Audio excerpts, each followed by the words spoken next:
Shavua Tov, everybody. You know, it's interesting. I've really been thinking a lot about this whole Zelensky thing. And you know, guys, it's amazing. It's really actually amazing. I was reminded by a friend over Shabbat, you know, that the aspect of, you know, when there's very quick or very kind of instantaneous or I guess short-term infatuation, the letdown is even as big. But with that said, I was wondering, you know, how is it that the entire world is enamored with this guy, Zelensky? You know, guys, it's interesting. I look back at what happened in 2017. Hanukkah, December 2017. A gentleman by the name of Shalom Rubashkin who was originally sentenced to 27 years in prison for something that you normally get sentenced, I think it's like 7 or 6. I think he spent about 8 years in prison. And Baruch Hashem, in a very quick way, in a very almost instantaneous way, President Orange Man let him out of prison, and it was on Hanukkah. And you know, guys, I remember at that time I was in Israel. Excuse me. And I just remember watching videos on YouTube. You know, Rubashkin is in 770, then he's in Muncie, then he's in Borough Park, then he's in, I don't know, Williamsburg. He's all over the place. Every time I turn around, the guy's all over the place. And it's almost like he's doing what's called Kitzat HaDerech. You know, he's doing like transported. And Brian Walsingham, I'll talk about it in a little bit, what you were saying.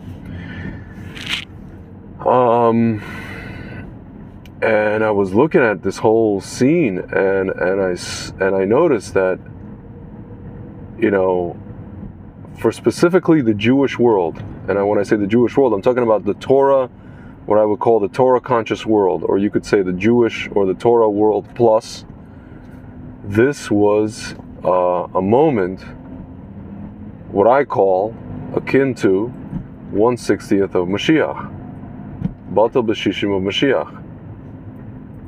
It was really, guys, a euphoric time period for a week or two, or I don't know, a month. The Jewish world was really, really on fire. People were, you know, there are people that you could see in 770 who are against, ostensibly against Chabad, who came to 770 to greet this guy. They had parades for him in Borough Park, in Williamsburg, in Muncie, in I don't know, Kiryas Joel, in all these different, Passaic, everywhere.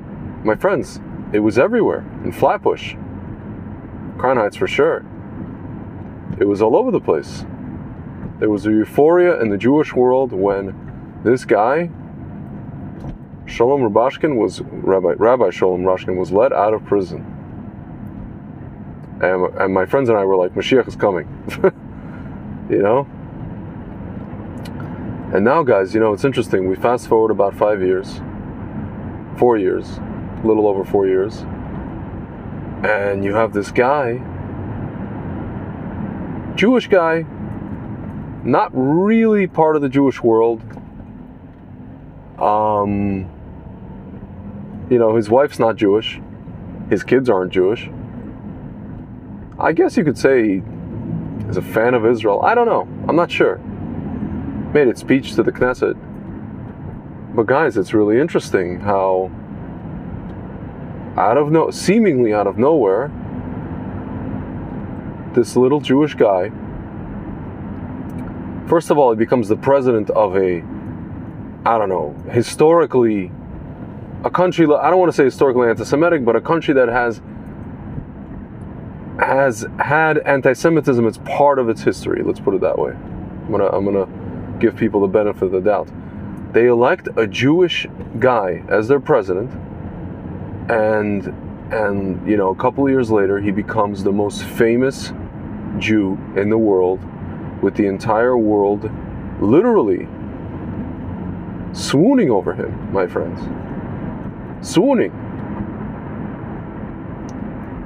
So now, guys, we look at the situation with Rubashkin. We see the Jewish world in euphoria over a release.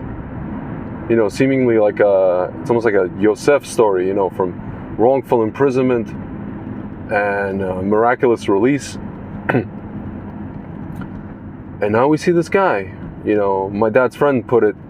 You know, this little Jew, little Napoleon Jew. Even though, again, like, he doesn't seem like he's so connected to the Jewish world, you know? But ladies and gentlemen, in case you're wondering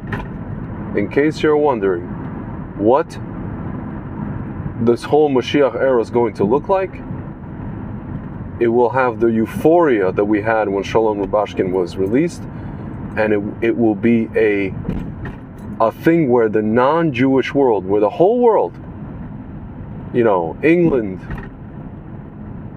just like Zelensky spoke to all these parliaments and all these congresses and all these legislatures all over the world, and they listened to him intently.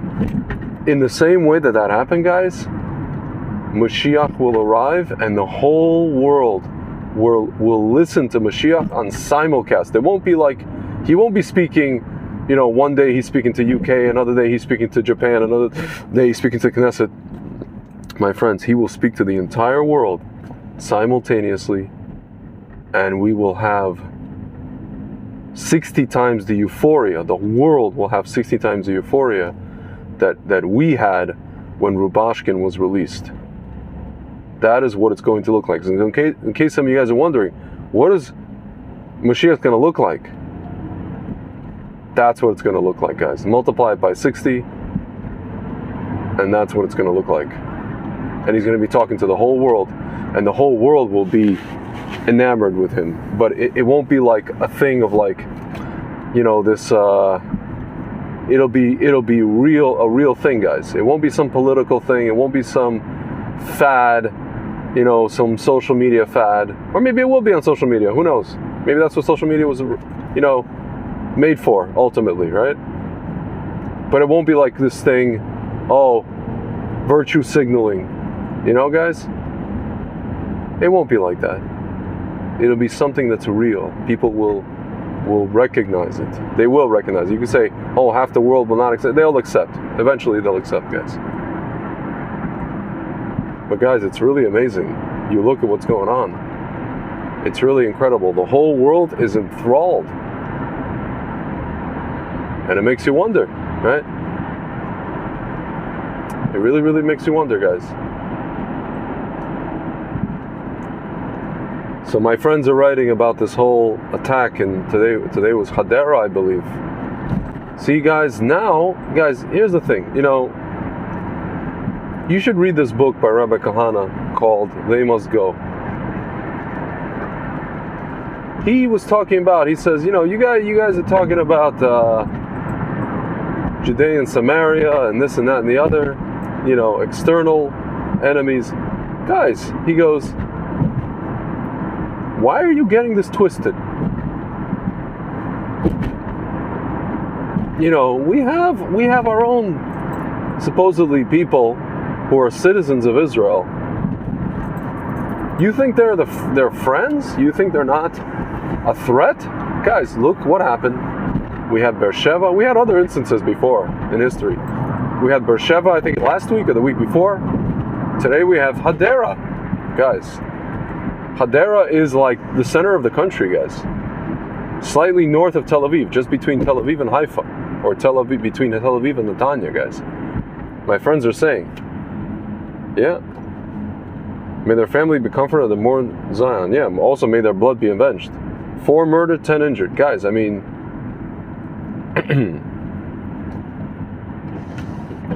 You know, at this point, we have to recognize and call a spade, guys. In the land of Israel, we have to recognize this. We really do. And we have to understand that, you know, we have a Erev Rav self-hating government in Israel. We have a government, guys, that basically got in a very roundabout way. We have a person who's a prime minister who pretends to be. He's a pretend right-winger. He may even be pretend religious. I mean, he's religious mechanically speaking. Again, we were talking about the unkosher animals this past week, you know, Parsha Shmini, and the one that stands out is the pig. Why? Because a pig externally looks kosher because it has a split hoof, but internally it's not kosher. It doesn't chew its own cud. My friends, we have a prime minister, he wears a kippah, but that's about it. That's about it, guys. He's treif, man. It's as treif as it gets. And notice all these prime ministers in Israeli history who claim to be right wing, they're the ones that hurt us the most. The war that we have today, it's Ariel Sharon pulled Jews out of Gush Katif, and we've had rockets. We've had rockets, non-stop rockets for 17 years, guys. 17 years. Maybe we have to go into the 18th year to make it a high. I don't know. Yes, I'm talking about the rabbi that was murdered. Probably by the Mossad themselves. Dare I say that. So my friends, we have a situation that we recognize that our government in Israel is not a government that is attached to the destiny of the Jewish people. It's not. You like to argue with me. We can clearly see, you know, and then he merges with the worst of the worst Erev Rav in Israel and an enemy of Israel to boot. Just because he wanted to have a government, just because he wanted power, just because he wanted his dream, he wanted to fulfill his dream of being the prime minister. Ladies and gentlemen, I'm not saying Bibi's the greatest either, but my friends, this is what we have on our hands. You know? And ironically, you have this Jewish guy whom the whole world loves, who's like he is Jewish, he's halakhically Jewish, who's barely Jewish. But, and he's coming to Israel, to the Israeli parliament, and he's saying, guys, you know, you got this, you got that. You know, he's trying to guilt them. My friends, you know, the time is ripe for Moshiach. We've waited long enough. We've seen enough demonstrations or you know, kind of visions, prequels, you know, foreshadowing. We've had enough foreshadowing. We've had enough hints. We've had enough teasing. As you could see, you know, there's a president who went to Poland, the place of hallowed ground for the Jewish people. He went to Poland and he said, you know, he gave a whole speech where basically he was reading off a teleprompter, obviously. That's why he was turning his head, because they were to the left and to the right of him. And at the end he went off script and he said, this guy should not be in power. And then they had to walk it back. Obviously, my friends, we see that the world lacks leadership. Completely. It lacks leadership.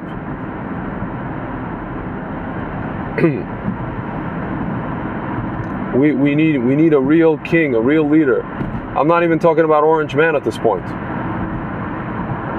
I'm talking about a real, like Malchut, a king with clarity, with truth, with honesty, with Kedusha.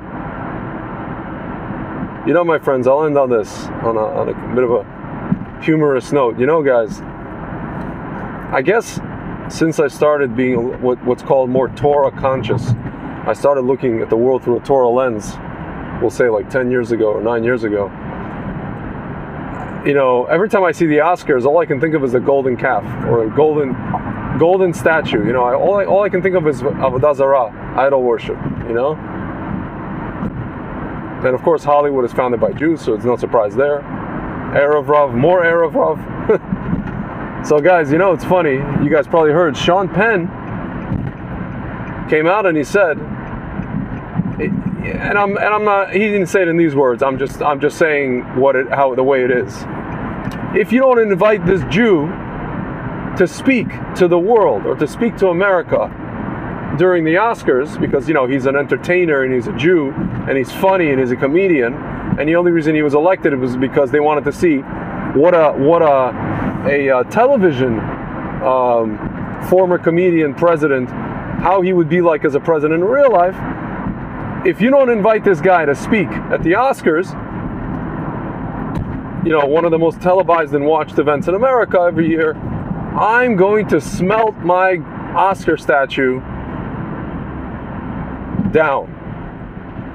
To which I said, my friends, since we're smelting idols, golden idols, does anybody have in their possession the blueprints for the Mishkan, for the tabernacle, my friends?